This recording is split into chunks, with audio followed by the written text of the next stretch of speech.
Welcome to the Femsplainers. I'm Danielle Crittenden. And I'm Christina Hoff-Summers. And I've been Twitter shamed. I had to delete a tweet. Oh, not more Twitter. It's a bad story. No. We could, Zoe. We need we keep promising to stage an intervention with your Twitter, because I went off for the weekend. I went off for most of the weekend. You had a Twitter Shabbat. That's good. I had a Twitter Shabbat, and I'm going to do it again because it's actually addling my brain. Well, it's obsessing you now, because think how many people are not on Twitter. Well, I've got and are not even. I'm approaching 300,000 followers, so I have to. I like that. Okay. What happened? Well, we mentioned it in the last podcast where I was sort of... You wrecked our chances to have a Femsplainer movie because you got a female director angry. So there go our chances for the big screen. I think that was something else. But no, I made a bit of fun of Busy Phillips because she had this earnest video she posted about why women should talk about their menstruation. Periods and how liberating it would be. And I just wrote a little, I thought, humorous or light intended tweet where I said, something like busy men didn't get ahead in the world by talking about their bodily secretions. Anyway, somehow this got picked up by comedians, and they thought I was the church lady saying that men shouldn't talk about their farts or whatever. Well, just that and this is the problem with Twitter, because people don't read humor or irony, and they just assume that you were being I got attacked. that you were made uncomfortable by a woman talking about her menstruation. Not that, don't talk about your menstruation. Nobody cares. And I don't care if they're funny about it, but she wasn't even funny about it. No, it was very earnest and preaching. Yeah. But my tweet, if you hadn't seen hers and known what I was commenting, it did look preachy, and it did look. So you're not taking it. You're now agreeing with them. You're stepping down. You're stepping like down. The church lady, and I sent it to. I forgot I had sons, and anyway, very briefly, boys, just very briefly. So this comedian, Paul F. Tompkins. Have you heard of him? No, I don't know who he is, but I wrote to my son David. I said, I'm in trouble with Paul F. Tompkins. And he said, what did you do? He's funny. And I told him what I said, and he said, you do sound preachy. Anyway, I deleted the tweet, damn it. Oh, I think you should never do that. I think you got to... Oh, what? The honor? Like the Twitter honor? Yeah, it's the Twitter honor. I think deleting tweets is okay. Deleting tweets? You got bullied. You got bullied and shamed. No, I didn't. Well, I thought I was wrong. Like Tim Carney, who we've had on the podcast, has a huge Twitter following, like Christina, and he openly admits, he says he will put it out there. I delete tweets because he said, I think it's me learning from my mistakes and realizing that I've done something wrong. And he's like, it's become such a... But I Christina didn't do anything wrong. Overserved the night before. I deleted all the tweets. Often by me. In fact, this tweet, that got me in trouble was at your house at some party... Yeah, I would tell you not to tweet. I'm not going to mention family members, but family members encouraged me. But then if you're backing down on this, does this mean I can talk about periods? Because my big story of the week concerns periods. Men, you might want to tune out for... You're letting them... Just fast forward. Just fast forward. You know what? We're unplugged. I'm totally this with topic is coursing out of us. Yes, I'm with busy. And spilling. I'm going to spill. I'm going to spill. Flow. Okay, from The Guardian. Are weed tampons the answer to period pain?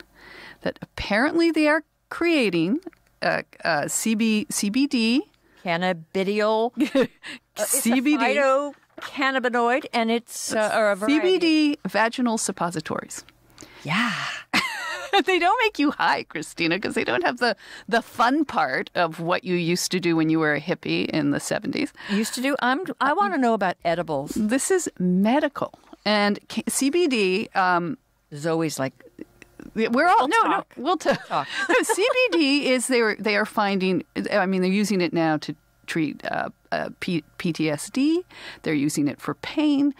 They're using it to offset anxiety. I actually had a talk with a doctor who's an anesthesiologist recently, and he was saying that our knowledge of these, what we're going to be able to do with things we used to just take psychedelically for fun, are really going to be transformative in how we treat mental health. I never took it for fun. I took it for personal exploration.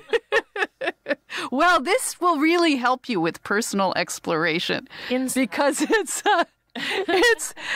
this apparently does actually, it melts, and it's I'm just reading from it's anti-inflammatory and pain relieving properties get to work.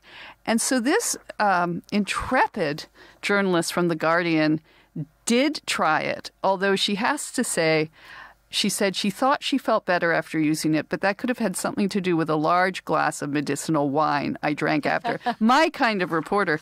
But can you mix this cannabidiol with wine? Yeah, because it's not like a... It's not, it doesn't have the THC in it. But can I just say, I was a pioneer on vaginal tampon medicinal experimentation. Oh my God. Is it the vodka tampon? I thought we weren't going to tell the world. Well, it's out there. You already I got reputation counselors whom we're going to interview in a minute. Yeah. No, I got dared, and you shouldn't dare me to do things. That's true. Because I did. I was working at that time at the Huffington Post, and there were all these stories about young girls soaking their tampons in vodka and getting drunk. It was called the vodka tampon, and there were all these stories coming out like, is this true? Can you get drunk? But how are you going to be able to tell if you can or not? Does it work with Cure Royale? You have to try it, right? They can't. Yeah, so I took it upon myself in a scientific experiment to find out if you can get drunk. The pursuit of truth. And I lined up the tampons in vodka shot glasses. I had a regular tampon. I had a double. That's the heavy, for the heavy days. And first of all, have you ever, you can't reverse engineer a wet tampon. Yeah, I was going to say, how would it work if you get it wet? It's right. Really so fast. Got to get it wet. So there's already the sign that maybe this is a bit of an urban legend, but anyway, it can be done, and it hurts. Oh, it burns. It's horrible. It's like pouring lighter fluid in yourself. Well, that's why I think it's Cure Royale. Well, I think it could cure. It could cure period pain by giving you a yeast infection. Terrible pain. Well, that's what because they said that the CBD, that it dissolves inside you. A tampon has to be removed. Well, no, but even they say like the alcohol soaked in it is enough to be absorbed into your system. But, maybe if you're 13, but you know what? You didn't get high from it? Nothing. No, I was like walking around with my legs crossed screaming. Oh. But nothing. And maybe my tolerance is higher. But anyway, I wrote about this. It's in the Huffington Post. You can Google my name and the Huffington Post. And I think if you Google my name, one of the first things that comes up is vodka tampons. I got ridiculed everywhere, media-eyed everywhere. But there was a lot of people who appreciated the fact that I think I'm in Snopes, that I put this theory to bed, as it were, once and for all. So that is my contribution to science, and I think these weed tampons or suppositories are probably actually real and will at least make you very relaxed while you have your period pain, if nothing else. Well, I don't know that they cure bloating, but... Anyway, so that's my story of the week. Well, there's one more story that kind of concerns you. Uh-oh. Hey, this one concerned me, and that was I've embarrassed myself minutes into the podcast. But apparently Uber's going to throw people off the list. They will not be picked up if they have a low rating. And as we know, you've had a little trouble there. It's not that low. I mean, I don't think. Yeah, how low does it have to go before they? How low do you go until they? Uber will now ban riders who receive low ratings from drivers, with those with significantly below average scores, which was kind of you, Danielle. No, I was 4.69 or something, which too bad. Well, an Uber driver did tell me it was bad, and I did. But here's what's happened, and which I'm actually quite proud of. Since he told me this, I have been working very, very hard to improve my Uber ratings. I know, I've noticed. It's like a nightmare to be with you. You're so gracious. Oh, thank you so much. You were so it's awful. My kids, I said, this is like some Larry David story where I'm trying to, but they said, my daughter said, no, Mom, it's much more Elaine from Seinfeld. and so, yeah, we went the wrong way. No problem. But I have to say that by really trying to be a better passenger, it makes me a better person. I now find anybody I deal with where I used to get, I think my low rating comes from if somebody is really incompetent or messing me up or whatever, I can be terse. And if they're rude, then look out. I will come back at them. And now, even when they're rude, I just go zen. It's like I have a CBD tampon, and I think I am. Nice. I'm becoming a better person. So thank you, low Uber rating, but don't throw me out as I'm give her a chance. As I'm coming to be a good passenger. I've learned my lesson. And she's nicer to people, apparently. Well, speaking about lessons, because maybe, as you said, I could use the help of our guest. Reputation rehabilitator. Oh, she's more than that. Our guest today is a woman called Hanna Stotland. And this sounds very banal. It says an independent educational consultant, but in crisis management. And she is like the Ghostbusters of help when your kid, probably a boy, when he gets accused, rightly or wrongly, of sexual misconduct. Thrown out of Princeton or, state U. This is the person that you go to. And she's the fairy godmother. Well, she helps you. She helps you not just rehabilitate yourself, but continue on in your education. And what is sort of fascinating about her is she herself.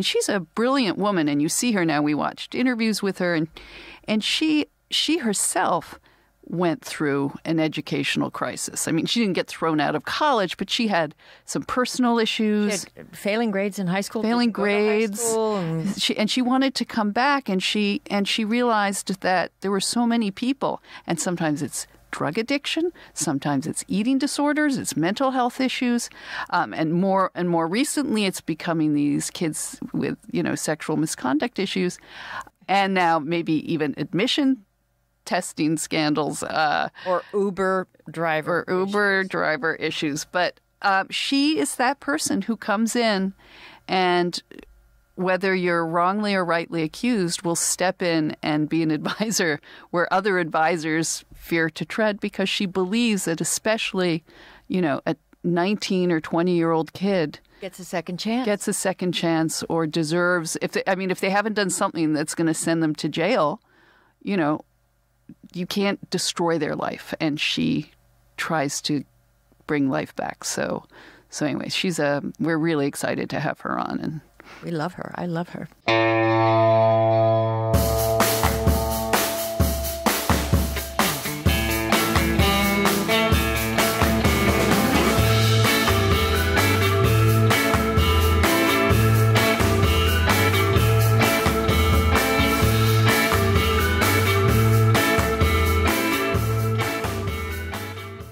Hanna, welcome to the Femsplainers. Thanks so much. I'm glad to be here. Hi, Hanna. How are you? This is Danielle. I'm great. Thank you so much. How are you? Great. What does an educational consultant in crisis management drink when she's stressed out at the end of the day? What is your favorite cocktail? So I'm a lightweight, So I tend to drink, if anything at all, I'll have a glass of Moscato or some cider. Something sweet. I like that. Yes, exactly. You might like Kir Royale. We'll have to make. Oh, I do like that. Yes. Anything involving Chambord sounds wonderful. Well, when you come to D.C., I am making you a Kir Royale. Because you're in Chicago, I would love right? that. Yeah. Well, tell us. I am based in Chicago. Mm-hmm. So tell us, just set up what you do, what your day is like. What are the cases that you are handling these days? So I'm an educational consultant, and I specialize in crisis management. So most of my students have been expelled, suspended, arrested, sent to rehab, and they're trying to get into or back into higher education as they pick up the pieces of whatever that crisis was. And when your phone rings and you see it's some out-of-state area code and you pick it up, what do you hear? Besides a telemark. Well, pretty free. Yes, I always get those calls that look like they're coming from nearby. Okay. But yeah, so it is very common that I just pick up my phone and I just hear sobbing. Wow. And that is typically a mom whose kid just got expelled.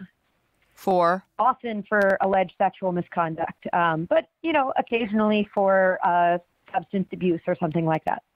But would you say most of your, or a bulk of your cases now are about sexual misconduct?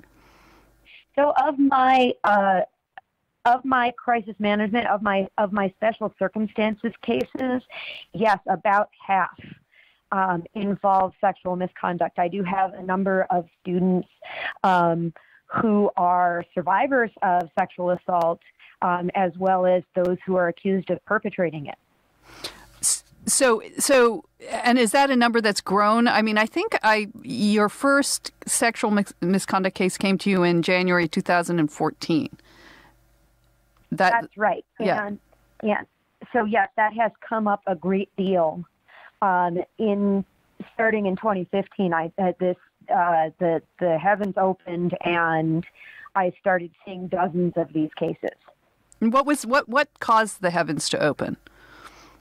I can't separate what is better communication on my part of the fact that I'm out here and that I have experience dealing with these cases.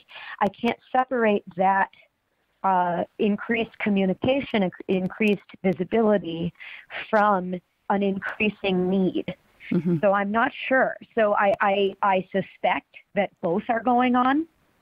I get a lot of letters because of the sort of writing that I do. I get a lot of letters from young men who feel they were wrongly accused, and they will tell me their story.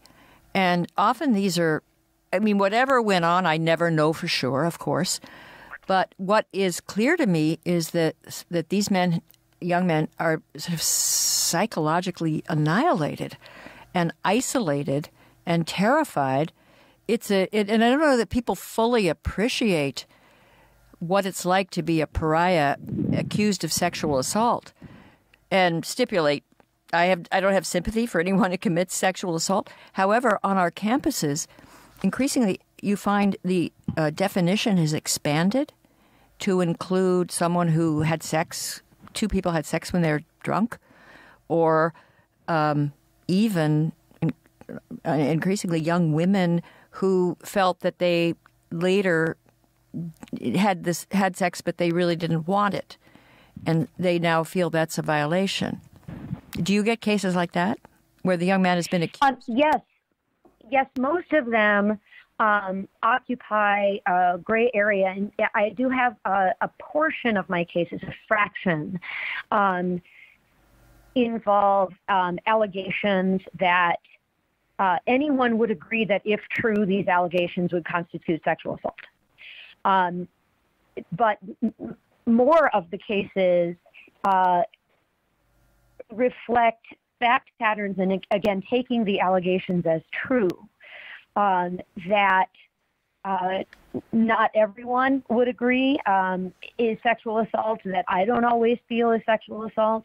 But of course, my students have to follow the rules of the school where they are enrolled. whether they agree with them or not, and in some cases when they failed to understand or appreciate them fully.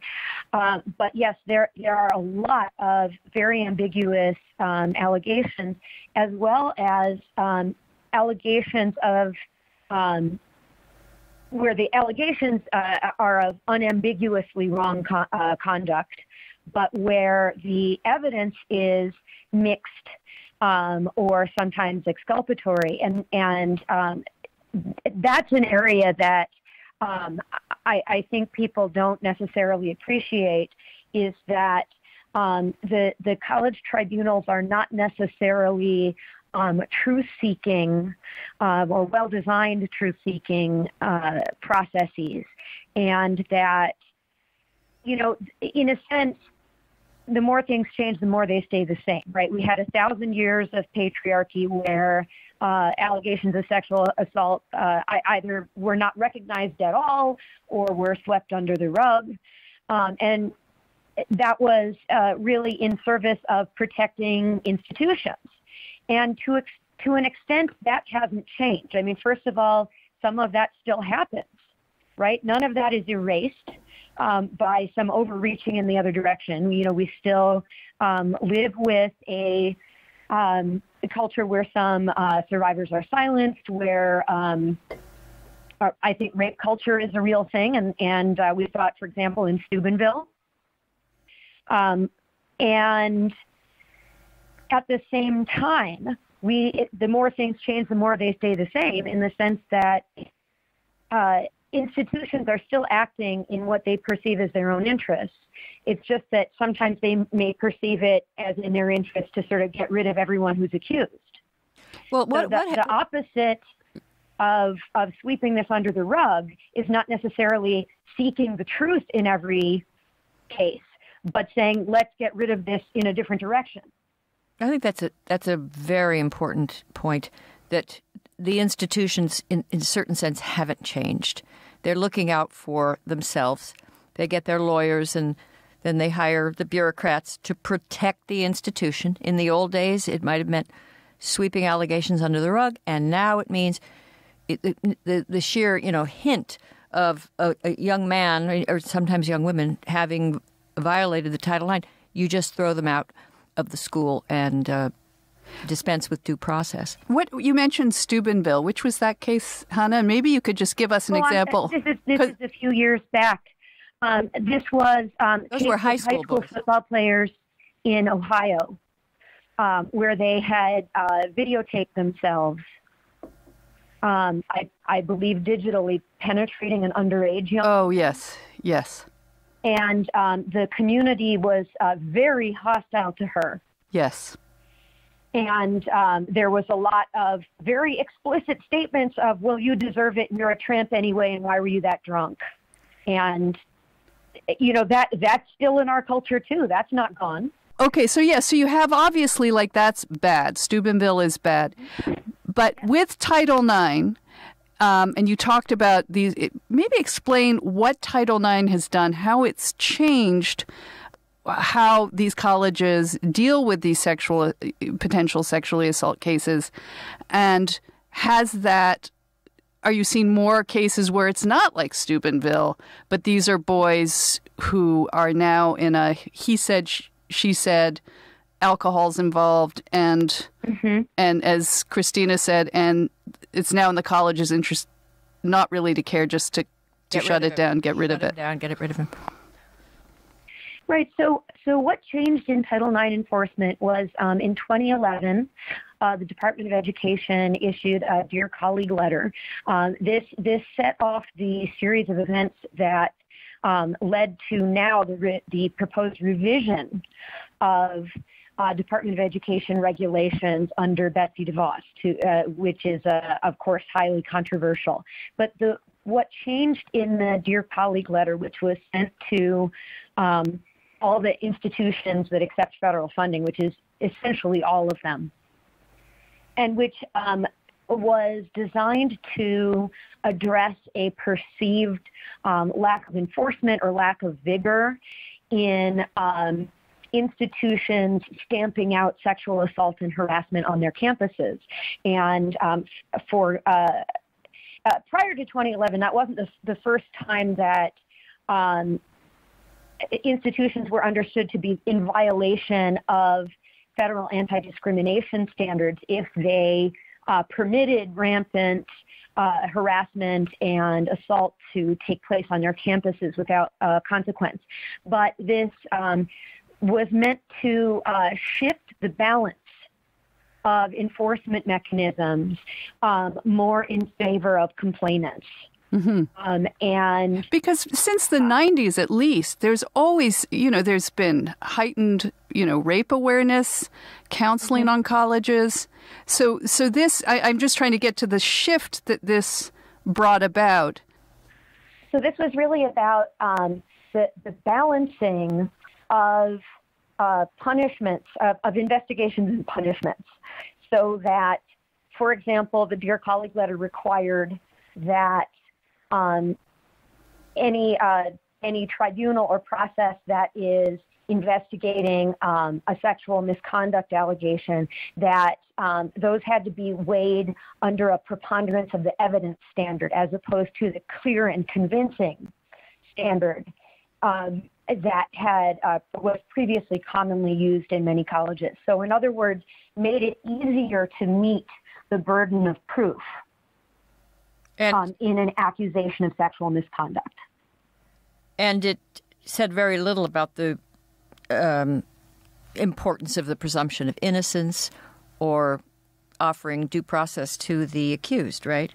Right. So I certainly see a problem in how it was implemented following 2011, in that there was a lot of instruction to the people conducting these. And I want to stress, we're not talking about something that looks like a civil trial, much less a criminal trial.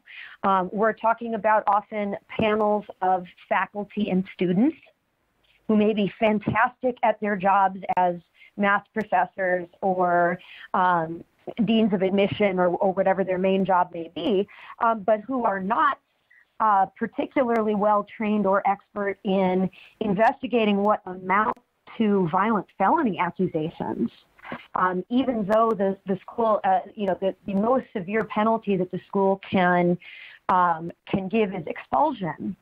But that is, but we have this supposition that, or at least I used to, that there would be neutral expert professionals trying to figure out what happened in a given case. And for the most part, that isn't true. They're usually not professional mediators or retired judges or people from law enforcement. And they are not necessarily neutral. They are aligned with the institution and, may bring their own biases to the table, as of course judges may as well. But who also may have been instructed, for example, to essentially believe victims. That if someone says, I was victimized and here's how, that even that person who is in a decision-making role should take the complainant's word in a way that would be that I think is appropriate if you are someone's doctor, if you are their teacher, if you are their friend, and they come to you and say, I was assaulted. Of course, believe them. Absolutely believe them. Offer love and support. If your job is to try and figure out what the truth is, then you should be doing that job, which is not necessarily consistent with believing anybody on the face of their statements, as opposed to looking at all the evidence in context. Absolutely. And you know what I found dismaying about the letter, the Russell and Ali letter to the colleges, was that they were, under Title IX, they were instructed by the Department of Education in the Dear Colleague letter that in cases of sexual assault, that mediation was not appropriate, even on a voluntary basis. Mm-hmm. And a lot of deans and Title IX officers and so protested and said that was our, very effective, because you could typically, if you are trying to adjudicate, an alcohol, confusing hookup of undergraduates, and then someone feels bad. Maybe somebody was bad, it's quite likely they were, morally, ethically. So you have mediation, you sort it out. Maybe someone has to go for alcohol counseling or someone has to apologize. It used to be the case that college administrators could do that. And maybe it wasn't 100% successful, but that was the way it worked, and mostly it was effective. They are not allowed to do that, according to the Dear Colleague letter. Everything has to become like a federal case, and they have these extrajudicial. Well, except with not the same levels, and correct me if I'm wrong, Hanna, not the same levels of evidence or, No, people say, oh, well, it's the same evidence in civil trials. It's preponderance of evidence. In a civil trial, though, you have the right to an attorney. You have a right to question your accuser. There are all sorts of rules. These kids go into these procedures. And it's not only boys. Some girls now are getting accused, and it's awful. And your entire life is ruined, and you have a very hard time even getting into college again. Because in some schools it'll be part of your permanent record, and schools won't take you. But that's where Hanna comes in. Parents of these students will call her, crying. And she can help rehabilitate their reputation.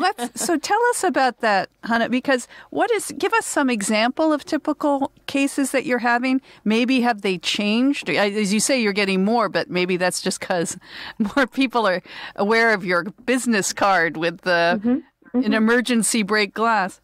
So tell us about how typical cases, and then have you seen any change more recently from when you first began getting these cases? Patterns have not changed recently. Most of my cases fall into one of two categories. So about 1/3 arise from serious relationships by college standards. So let's say a relationship of months or longer. And typically in this group, there is some kind of catastrophic breakup that happens. Often involving some undisputed bad behavior on the part, usually of the accused to students. So we're talking about he dumped her by text. He slept with her best friend. He's caught cheating, something like that. Sometimes her mom or her boyfriend back home found out that this relationship was happening in college, and there is a huge catastrophic kind of teenage drama breakup that divides the freshman dorm floor into factions, that kind of thing. And then there is an accusation following that breakup that one of the many sexual encounters that happened during the relationship was non-consensual, which may be true. But that's the context of the accusation. About 2/3 of the cases that I see can broadly be described as drunken hookups, where folks either were acquaintances or buddies, and or perhaps met the night of the incident, and there was a hookup. The majority of my cases do not involve allegations of intercourse. It's more commonly allegations of sexual touching and/or oral sex. So in a typical case, performed by the girl. Pardon me? Performed by the girl upon the man, like very frequently. Yeah. Sometimes mutual. Yeah. And very frequently, something, let's say 80-90% of these cases involve alcohol overuse. And very frequently, in either category of cases, we often have a situation where some months later, we're trying to quantify the level of drunkenness of one or both parties based on their recollection, based on text messages or IMs that may have been exchanged, and the memory of other drunken party goers. months later. No, just stop right there. I'm just sorry, but to me, this is so insane that 2 months later, they're going to ask to have some kind of formal adjudication of a drunken hookup that, initially the person didn't complain about. Sometimes they even have friendly texts and so forth. But then in retrospect, a few months, I've seen these cases a year and a half later, and they will be charged. And I think it's frightening. I mean, I'm a mother of sons, so it frightens me. You have daughters. I have daughters, but you two have daughters and a son. Well, what it sounds to me, though, Hanna, is it's like everything you describe, we're all on the same page. We don't even really have to say this, but we all agree that if a woman doesn't matter how drunk she is or he is, if an assault takes place, if she is forced to have sex or do things against her will, and it's pretty clear there's evidence that this happened and she told people at the same time. Like, I think we all agree that that's, it's important that victim see justice or is taken care of. But what we're talking about is it's like everything you describe, including breakups that, don't go as one would have hoped, parents objecting, forcing kids to break up, getting into these kind of situations. I mean, this is young, has been young romantic life since the beginning of time. But now we're trying to adjudicate it. And there's also probably these apparatchiks, officers and sex tribunals. Right. Involved. But what Hanna says is, I think, a really important point. But there's way more alcohol now involved. And maybe, correct me again, Hanna, if this is, and less rules of engagement, as it were, between the sexes. What are you seeing between these young men and women when you've got someone rightly or wrongly accused that? What is taking place between these young men and women on college campuses? Well, there's there's a lot of sexual contact that happens when one or both parties are drunk, and or at least drinking, and the exact level of drunkenness is hard to establish. It is relatively rare. It does happen. It's relatively rare that I see cases where there is an allegation. Either I believe that I was unconscious at the time of this sexual contact, or allegations of force, or even allegations I said no and he didn't stop. Right. I do see cases like that, but most of the cases involve, I know that I acted like a willing participant, but I was too drunk to make that decision at that time. And we end up with, among the various unintended consequences here, is you end up with something like a race to the courthouse, because if parties wake up in the morning and find, last night was a drunken hookup, the one to file the first complaint with the school will have quite an advantage. So you mean if the man... Well, a woman could do it too, but I once was in a debate about these changes to Title IX at the University of Virginia, and I asked the professor if she thought that, because she did think that drunken sex was a form of sexual assault, and I said, of course I agreed if the person was unconscious or, staggering and, beyond, but normal drunkenness, I said, but then can two people rape each other? And she said, yes.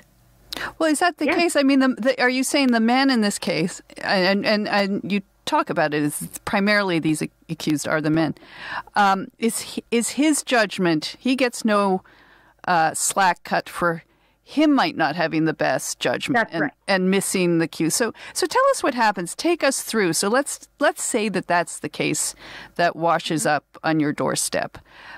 What happens, and what happens to the accused? I mean, especially if he's found guilty. Take us through that a little bit. So typically there will be some kind of investigatory process, sometimes by a single investigator whose job it is both to conduct, interview all the witnesses, decide what evidence is relevant, and to render a decision. That's called the single investigator model. Sometimes both parties, it's a little bit more adversarial, where each party can involve its own attorneys. Now, typically, these attorneys can advise the student, but if there is a hearing, they can't speak. Sometimes students are permitted to see the evidence against them. Sometimes they're not, or sometimes I have to put air quotes around the idea of seeing the evidence against you. What that often means is sending an 18 or 19-year-old student into a room with the record, meaning, the statements of other witnesses and so on, and they will have an hour or so to look at them alone, and they cannot take notes, take pictures, or bring copies home, or show them to parents or lawyers. And that's what passes for seeing the evidence against you and preparing your defense. What happens after discipline if a student is suspended or expelled, a very common consequence is to be suspended until the complainant graduates, which may be 3.5 years. If the complainant is a freshman, or they can be expelled. And these are, I would have said it up until about 2 months ago, they are the most difficult to place candidates in admission in America. They are absolutely radioactive.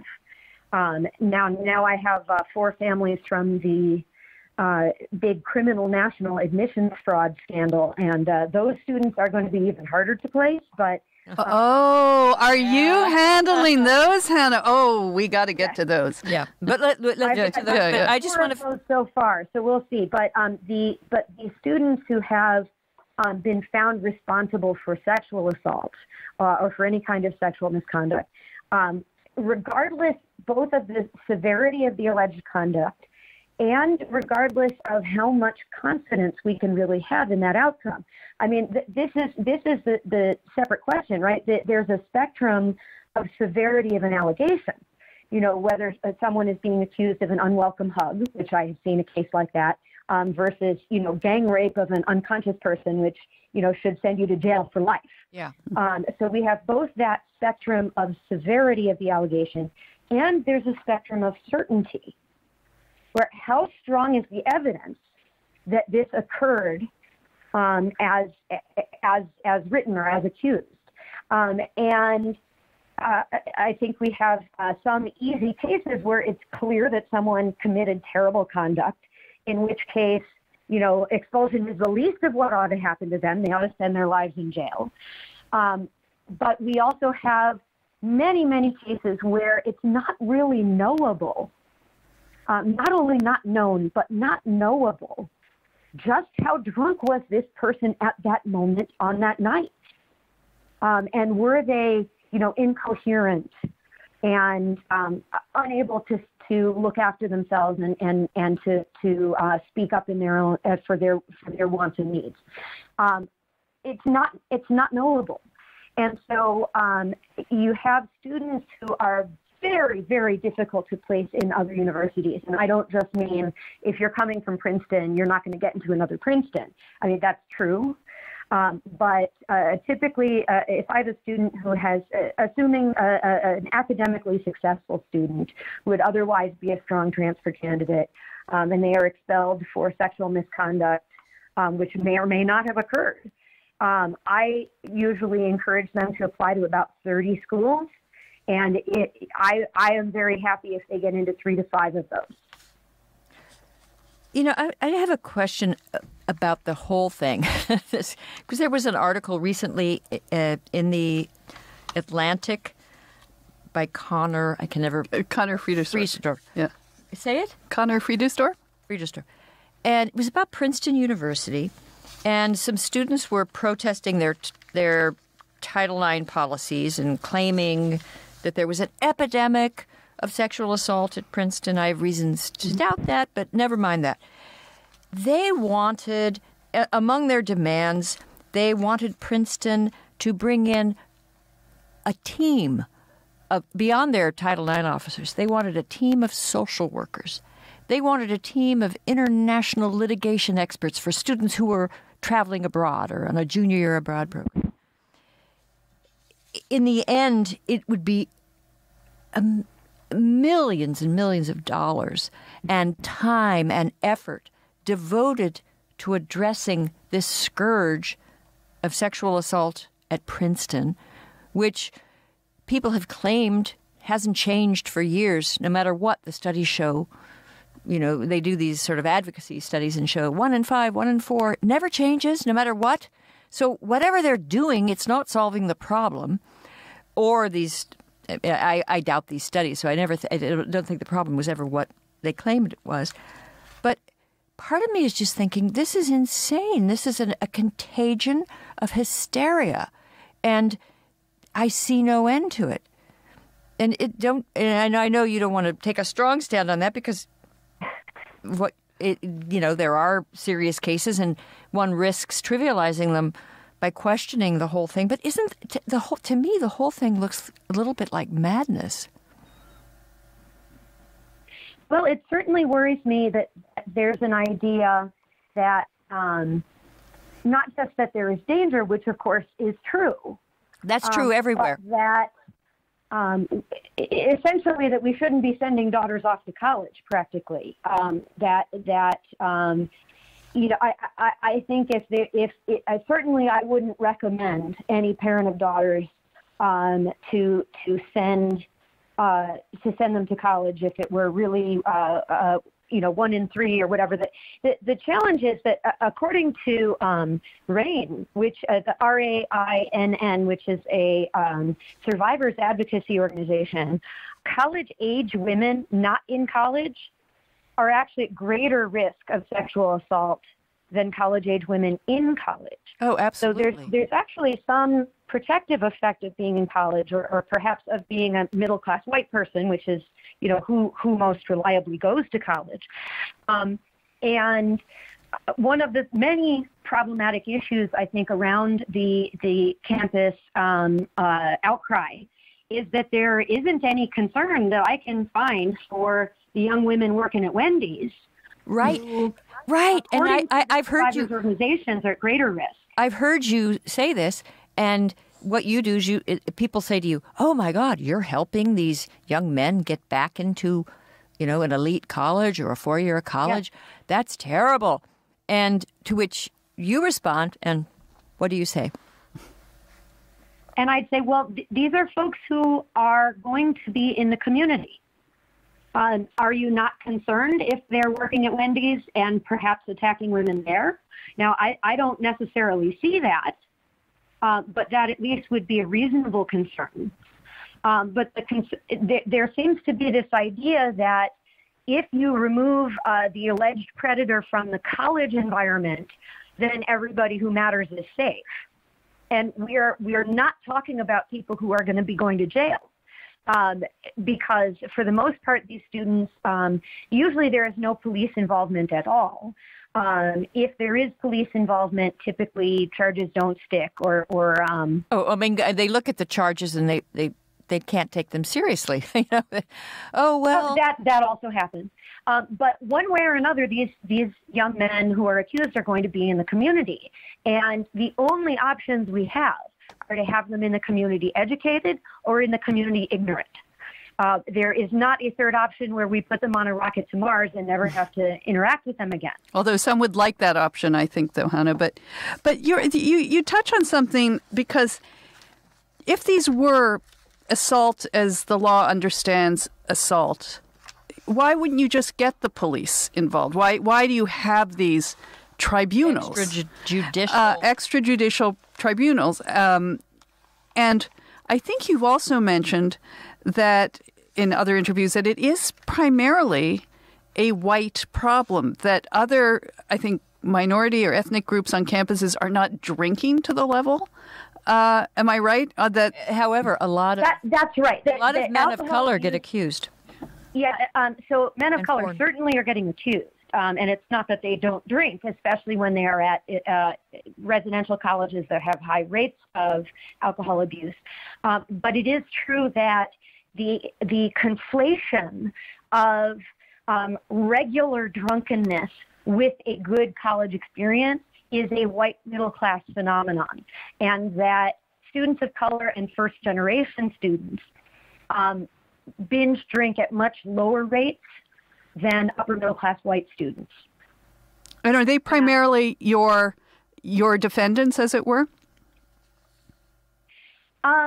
Yes, most of them. Certainly not all of them, but very frequently you are seeing the alcohol abusing population are highly represented in the population, both of complainants and of respondents.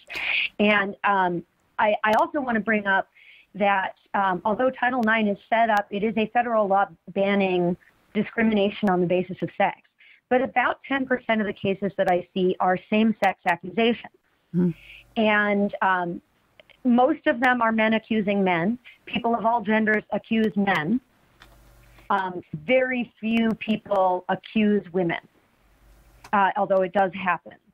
And so I see cases arising from same-sex encounters, from multi-party encounters, not infrequently.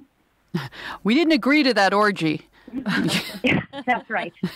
That's right. Well, at one point you were interviewed. Again, it was I think it was on the radio program, Radio Lab, WNYC Studios, and there was a young woman, Caitlin Priest, who was sort of surprised by what you were saying, and she kept saying that if a woman feels violated, then she was violated. And she thought that it was completely up to the person who makes the accusation. Anybody that was unhappy with the sexuality. And I listened to the prior tape with her on Radiolab where she'd gone and confronted a boyfriend, or it was like a friend without benefits. And then then he came over and they were drunk, and then he sort of argued with her a little bit, and then she consented. And then the next day she thought, well, I really didn't consent, and he should have known that. And now there's a whole movement among rape crisis activists to say that even consent isn't consent because women can be coerced into consent. Do you see that, Hanna, happening? Absolutely. And there's a poster that I took a picture of in dorm rooms in Texas and in Florida, or rather on dorm public area hallway bulletin boards in Texas and in Florida in the same month when I was doing college tours, that said, if you have to convince them, it's not consent. And the idea that all convincing is coercion is quite a robust one nowadays on college campuses. It's not something I agree with. But wait a minute. If you have to convince them, it's not consent. Danielle, I accuse you, j'accuse, of kidnapping me because I often don't want to go out. You say, no, it goes back to the Christmas Carol. I really can't stay. Christmas song. But Hanna, I think, and I want to stress, and I think you would stress this yourself. You consider yourself a strong feminist. And absolutely. And what I have heard you say is that when you're representing, when you are criticized for taking on these cases, like how, as Christina said, how can you represent a man who's in this situation? I think the criticism behind that is that how can you represent a man at all? Because even if this particular male isn't maybe guilty of something egregious, deserving expulsion.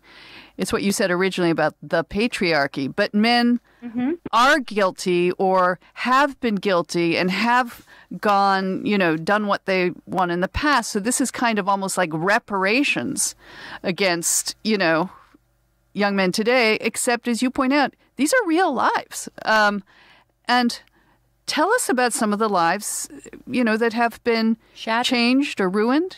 Right. And I always, when I'm talking to a family, I want to encourage them to see this as a survivable catastrophe, because it is. And it can be both of those things. But that at a bare minimum, we're going to have a serious interruption in the education. There is often, I have a fair number of cases where there's, I'm starting to work with the young person after they get out of the mental hospital, following often a period of suicidality that is connected to the public shaming. And it is, I've been very troubled by schools tolerating a lot of harassment, some of which rises, in my view, to the level of stalking, but where if the harasser is earnest in the belief that the student they're targeting committed sexual assault, then the school will tolerate it. So there was an example at the University of Chicago where a student had an academic performance. It was the thesis show for a theater major, and picketers showed up with signs saying, with the student's name saying, John Smith is a rapist. Which, again, I don't know that it isn't true. It may be true, but the picketers don't know that for sure either. We have a name for that. It's vigilantism. Right, and that schools should not be permitting students to be hounded off campus without some assurance that that they committed the acts that they're accused of, and we just don't know. And in the absence of knowing, we can't allow, or we certainly should not allow, the campus environment to become a place where the student cannot safely live. And you are not safe if people are announcing John Smith is a rapist. That defamation, if you will, is not okay on campuses under any other circumstances. And yet in this environment, that's tolerated, and I think it's wrong. Do you tell the accused, I mean, obviously it depends on what they did or what the perception is what they did, but do you tell them if you feel that they're being misrepresented to really fight it? Because there was, I think, earlier on a view that, look, you just admit to something, nip it in the bud, and this is what we just saw happen with this court decision in Michigan, where a young man admitted to being drunk, didn't admit to assaulting, but was given no representation, and he thought he said, "Yeah, well, I'll just admit to being drunk and have an encounter." And then he got expelled anyway for these kind of admissions. And now the judge is saying that they have to have representation or be informed of what could happen to them. So many of my students, if they are still involved in the disciplinary process, they have lawyers. So I'm a lawyer by training, but I don't practice law. And so I often am collaborating with lawyers who are advising the students as to what amounts to litigation strategy. It's a little bit outside of my wheelhouse. When it comes to students who have been outed on campus, if it's written in chalk on the campus sidewalks, John Smith is a rapist, and most people are not named John Smith, and we really know who that is. You may have to get off campus. It doesn't necessarily matter. Whether you can prove that this is false.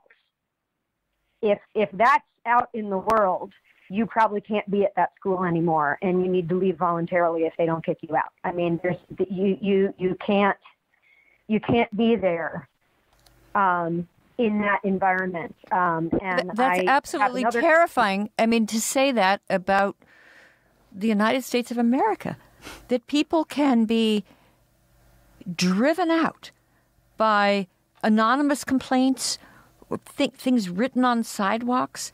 Well, before you go, Hanna, you did, we don't want to run over our time with you, but just tell us quickly, what are you advising the admission scandal families to do, if you can say? I mean, what happens when, and some of these kids presumably knew about it or didn't know about it, but that's a kind of crisis management situation to be taking on. Boy, is it. Is it. So I'm working with them on trying to find an educational path forward, and the different families are situated quite differently and have, and each student has different academic goals.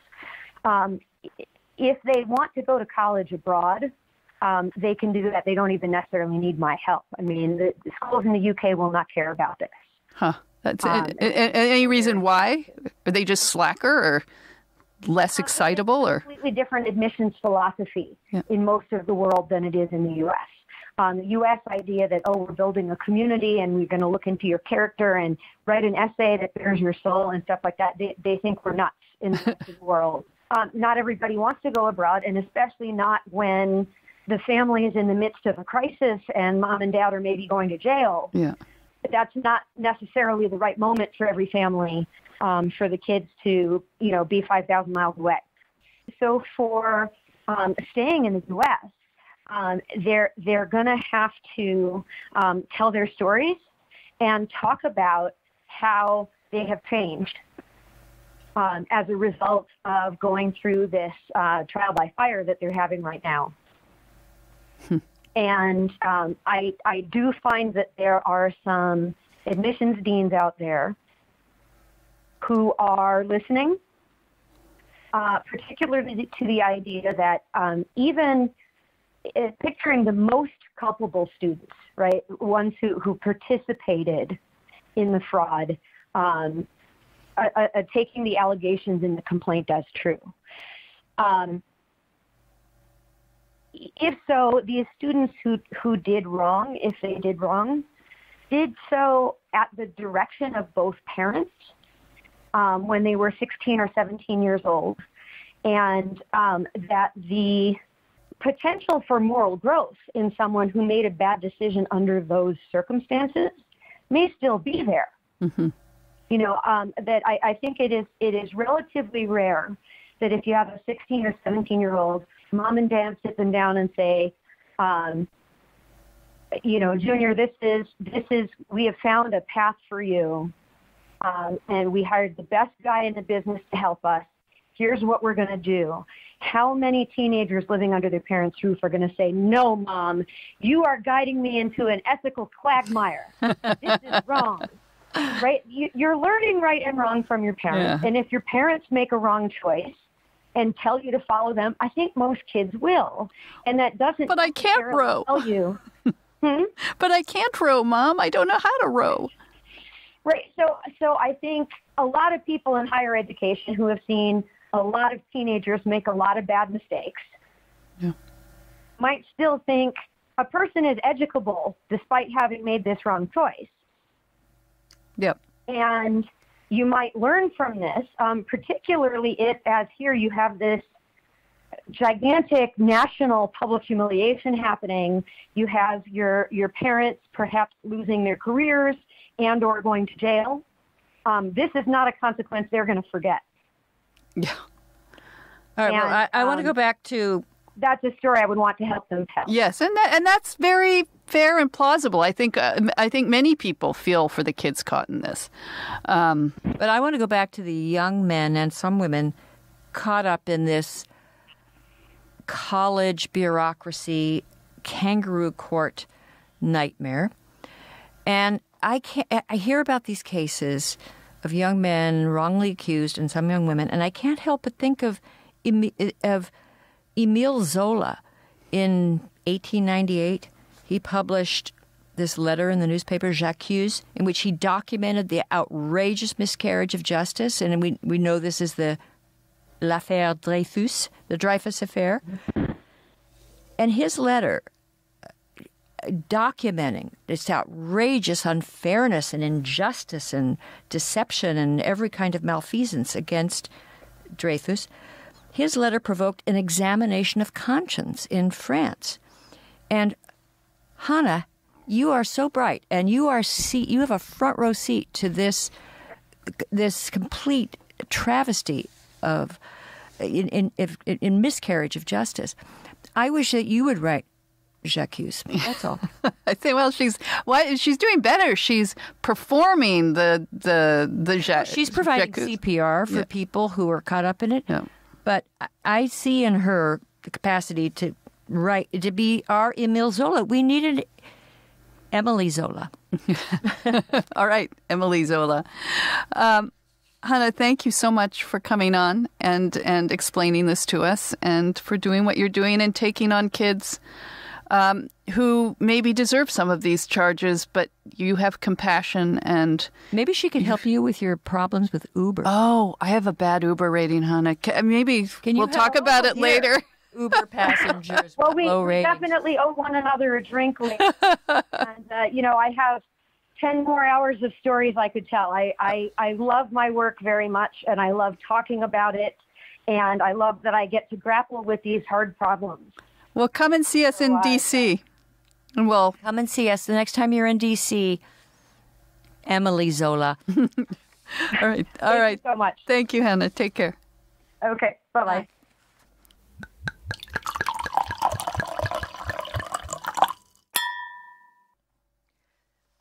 I'm so impressed with her. Well, you are, I think, as the mother of two boys, that you do really think of it from their perspective and how easily their lives might have been ruined by a single... Well, you're a mother of two girls, but you have a son. Imagine the way the young women are defining sexual assault these days. It includes just a confusing date, a confusing hookup. Well, Nat, my son, in fact, he's been on to mansplain about, his experience at Swarthmore, and how most young men, I think, are just avoiding anything that could be considered contact, including hello and goodbye with women. But also, I think the point that she made, and I think Emily Yoffe has made it before, we've talked about this, the amount of alcohol that is coursing through those systems is such a problem, and drug, and of course they're combining it with drugs. About stopping all sorts of horrible things that can go wrong, they should clamp down on alcohol abuse. But they right. I mean, in fact, at some colleges, it's sort of tacitly agreed that the college will let you have alcohol at a frat house or, where they're having a party space, and they won't, enforce the rules. And in some cases, and as my son told me that, he was in a frat at Swarthmore. They've since been shut down. But there's a story behind that. But they have designated brothers or students who make sure they protect the men and the women at the parties, and just make sure they get rides home. And the idea that at Swarthmore, there's this whole protection bureaucracy, and everybody's at risk, and they're being so ludicrous. Well, it's so toddler-like. You'd think, I was going to say there's one of my friends is the chair of this particular position for her sorority, and I went to American for undergrad, and they normally require the sororities on campus to get, a drug and alcohol protective training. But she asked my advice on what she thinks I would do if I were in the situation where I was teaching all these women how to protect themselves. And I said, self-defense. Yes. I said, bring in a self-defense person. No, that one that I talked about and got screamed at in And she Australia. thought it was such a good idea. And I also mentioned, I said, you should also think about the fact that college girls now use Uber and Lyft all the time. And the statistics of the amount of women that are getting kidnapped and attacked in Ubers and Lyft. Or getting into the wrong Right. And so I said, the wrong car. You can get training now on how to make sure a child lock is not on when you get into an Uber and, going through all of that. But that, again, I'm sorry, that implies sobriety. Right. And self-defense, like they're not in, that's the problem. They're not in the situation. I remember driving home. I think I was probably with you one night. I was driving home from dinner and it was quite late. Well, it wasn't dinner. It was somewhere, but it was late for us. It was like 8 o'clock. No. It was, we were driving home and there was a woman wandering the streets. She was a very respectable looking young woman. I remember that. And I pulled over and I said, "Where are you going?" And she was like so wasted. And I said, "Let me take you home." And she came in the car, which I guess I don't look so scary. But even that, it alarmed me that she would so readily get in a car. And I asked her where she was going and she directed me to a house. And I walked her up to the door and there was clearly some party. There's some young men looking out. And I was very reluctant to leave her there, but they seemed to all know each other, and they looked at me like I was some crazy, person. And I just said, you better take care of her because she's not in a good state right now. And that's how it left. But I mean, come on, you can't. I mean, this is really the problem. Well, you're not allowed to say it, and you're going to be. If this gets out and it gets on Twitter, you're going to have to delete what you just said. What? Well, no, I'm saying the self-defense won't work because you're just... Although I pack a really good punch when I'm drunk, I think. I don't even want to get into it because there's nothing but trouble there. But what there's... So my husband says. All right, well, we don't have much time, so let's do some quick listener reaction. Sounds good. From courtesy of Zoe. So I don't have a name for this first one because it came from a Twitter DM, I think. Oh, yes. So I'm not totally sure our name. But both of these were in reference to our episode last week about Blissfully Blended. Or Unblissfully blended with Rebecca Eckler. Yes. So this first one says... You guys should probably edit out your rant about vocal fry because your guest in that episode had it.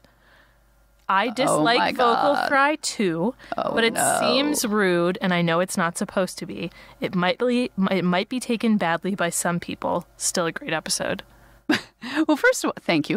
First of all, for that part. First of all, I don't think Rebecca, I wasn't aware of her having vocal fry. I wasn't either. I wasn't. Wait, I got to do my... I don't think it was Busy Phillips level. It wasn't Busy Phillips. And she was... Phillips. But I forget how to do vocal fry. Well, now you're being rude, but now you know how has it and had a successful career. So maybe this listener is right. Diane Rehm of NPR. Well, that's not fair. She was older. Okay, so to those of you who feel unfairly shamed by our remarks on vocal fry, I take your elocution. No, I'm going to say I'm sorry. I'm going to say I'm sorry following your Twitter deletion and my trying to be a better Uber passenger. No, I only deleted it because I was misinterpreted, not because I was wrong. I stand by that tweet. But if we're shaming and all we're shaming are people with vocal fry, then we can't be that bad. I think you're right. I don't know. What's the next listener reaction? What's the next question? Zoe. Read it with vocal fry. No. No, please. No. No more vocal No more. This joke's dead. We've killed this joke. Killed it. Okay. Dear Femsplainers, this is from Tony. I just finished Blissfully Blended, and it really hit home for me as I was raised in a household where my mother always moved in with men as soon as she could into their home. My sister and I were quite charming, and I figured she wanted to use us to lure a man into marriage. We had about 4 different men live with us between 6 months to a year or two before my mother finally got one to marry her. By the time we had a, quote, legal stepfather, we were so emotionally drained that my sister and I both refused to form a bond with him. We figured he would be gone any day, but he ended up married to my mother for around 8 years. When they divorced, I never contacted my stepdad of 8 years, and I'm sad about it because he was actually a good man. He deserved my love. I was just truly unable to give it to him. I have been happily married myself for 8 years, but I have promised myself that if it ever ends in divorce, I will never introduce a man to my children unless I am certain that we both want to get married. Your podcast always makes my day, and I plan on donating money to your Patreon Yes. as soon as I can. Love, Tony. Oh, well, thank you, Tony. Well, what a Sweet and sad. astute. And sad. Poignant. Yeah.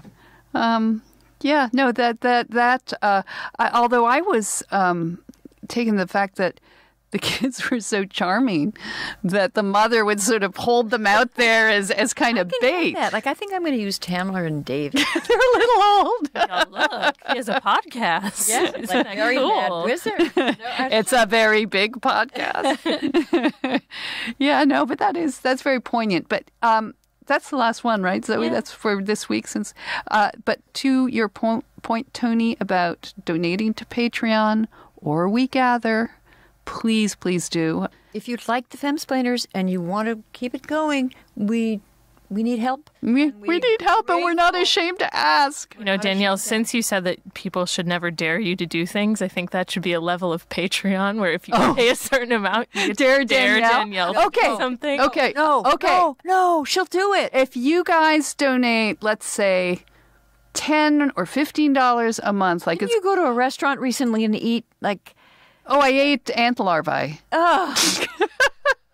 I'll tell you what. If you donate to Patreon or We Gather, they're both patreon.com, wegather.com, and as I like to say, as a listener noted, backsplash. Yeah, I didn't want to correct you when I heard that. Backsplash. Backsplash. Femsplainers on both sites. You can send me a note, and if it seems like a plausible dare, truth or dare. No, we've done that. We've done that. We can't do more than that. But I'll consider it. I'll consider it. Christina and Zoe you'll be the judges, and you'll make sure that it's done, and we'll video it. So bring it on. This is what we've sunk to keep our podcast going, but we really need this support. Anything. Well, not anything. Almost. I've been there. All right. Well, thank you for joining. Bye. Bye. Hey, thanks for listening to the Femsplainers. Stay with us by following us on Twitter and Facebook at Femsplainers and on Instagram at Femsplainers Podcast. You can always email questions and comments to contact@femsplainers.com. We read every one. We record at the American Enterprise Institute in Washington, D.C., and thanks to AEI Research Assistant Zoe Appler, who is our production assistant here in the studio, and thanks to Nat Frum, our audio and video editor, and occasional millennial mansplainer. And listen to us on pretty much any of your favorite podcast platforms. And please remember to subscribe and like us at iTunes if possible. Every like helps us keep our solid 5-star rating. Cheers.